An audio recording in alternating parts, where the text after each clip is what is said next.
দি Simpson's এটা কোনো normal cartoon নয়। এই কার্টুন আমাদের ভবিষ্যৎ দেখায়। বিশ্বাস হচ্ছে না তাই না গুরু? একদম চিন্তা করো না, তোমাদের মাথা ঘোরানোর মতো প্রমাণ আছে আমার কাছে।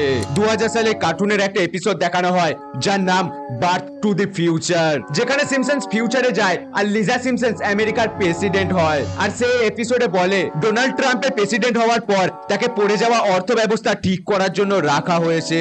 আর বন্ধুরা, সত্যি করে ডোনাল্ড ট্রাম্প প্রেসিডেন্ট হয়ে গিয়েছিল। চলুন, এটা কনসিডেন্ট হতে পারে, মানে কাকতালীয় হতে পারে, কিন্তু এই এপিসোডের মধ্যে আর একটা সিন দেখানো হয়েছিল যেখানে ডোনাল্ড ট্রাম্প একটা সিঁড়ি দিয়ে নিচে নেমে আসছিল। আর গুরু, আশ্চর্যের বিষয় হলো এটা সত্যি হয়েছিল। বিশ্বাস না হলে দেখো। কি গুরু, ঘুরে গেল তো মাথা? শুধু এটাই নয়, আরো ভবিষ্যৎবাণী করেছে এই কার্টুন শো। গুরু, সেগুলো যদি জানতে চাও তাহলে কমেন্টে লিখো 2। বন্ধুরা, ভিডিওতে যদি 3000 কমেন্ট আর 10,000 লাইক হয় তাহলে এর থেকে মাথা ঘুরানো সত্য ঘটনা জানাবো।